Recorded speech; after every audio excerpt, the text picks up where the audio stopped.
competitive job market, you have to write the resume, dress up, go to the interview, tell a complete stranger your life story, and now they're asking you for more, right? They want you to take a test.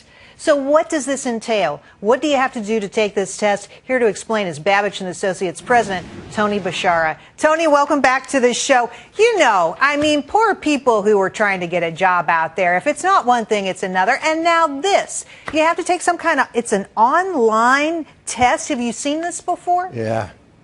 Oh, yeah. In fact, 40% of the companies out there give some kind of psychological, intelligence, or behavioral testing. So you better get used to it.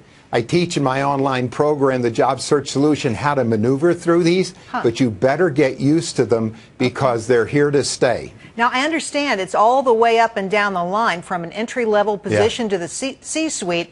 Why are they so stuck on this? Why is this so important now? Well, it's a way that psychologists can go out and test an organization and find out the standards in an organization, the kinds of personality that fits in, the kind of aptitude that people have. And companies are better at being able to predict a person's success in the company if they can predict or if they can find if the background of the person, their intelligence or their personality is the same as the ones of the people in the company.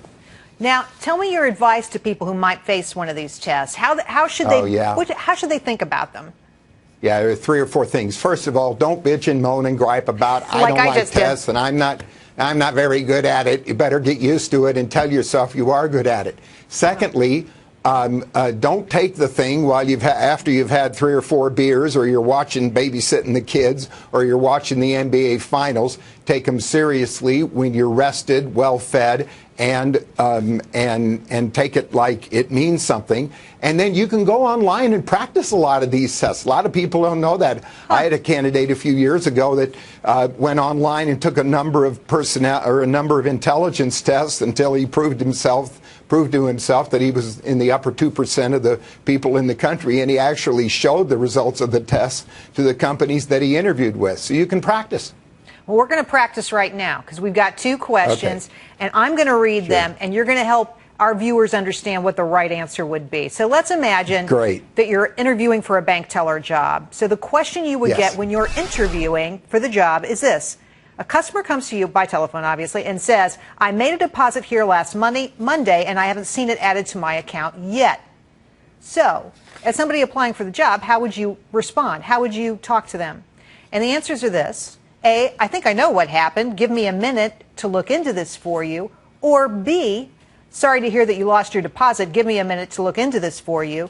C, I can certainly look into this for you. And D, I am sorry for the delay. Let me look into this for you. Now, this is tough. Tony, what's the right answer? Yeah. The answer is C. You want to show them that you care and that you're interested. I would never begin a conversation, or I won't recommend it. We train customer service people. Never start with, I'm sorry. You know, so how's the rest of your family? Why not apologize if the bank made a mistake? Yeah, well, you don't know that. You know, 50% of the time the consumer made the mistake. The fact that I want to look into it for you shows that I care and that I'm interested. And the answer was, I can certainly look into that for you. Here's another question. This one's a toughie. So this is coaching for a manager, a frontline manager who has to fire somebody, okay? The question is this. An employee you supervise has been showing a poor attitude, coming in late, missing meetings. She's come to your office. How do you start the conversation? Remember, you're going to fire her. Here are the answers you can choose from. A, reached a decision I'm not particularly excited about, but decided to let you go. B, if it were up to me, we wouldn't be having this conversation. C, your behavior was unacceptable and you've left me no other choice but to fire you. Or D, the reason I have called you in here is because I have to let you go. Which one of those is right? D is the right one. Where most states are in work-at-will states, you can fire anybody for whatever reason you wish, and they can walk off for their job for whatever reason that you wish. You don't have to explain to people why you're firing them. They usually know why. You just say, look, you're out of here. Thanks for your time. Good luck. Don't explain. That's the moral of that story. And if you're in that hiring line, if you're one of those people who actually hire somebody, you know less talk is more talk. You don't need to say a lot. Tony, I want to ask you this question. Yeah, you don't want to get into an argument. Yes.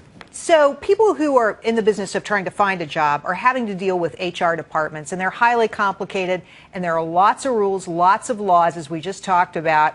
Is HR out of control? It seems to me it's sort of in the way of having an honest conversation with somebody at the company. Well, I know a lot of HR people that are really wonderful people, but many times they're what we call the hiring roadblock, not the human resources. They're the roadblock. They're there to protect the company. They do certainly a really good job when they can. But as far as the best hiring and all of that, it goes on with the direct hiring authorities themselves, the people that really do the job. And it's best to establish rapport. If you're a candidate with those kinds of people, you may have to go through HR. You may not have much choice. But the best thing to do is to get to the people, the person actually doing the hiring. Terrific. Tony, thank you. A pleasure. Thank you.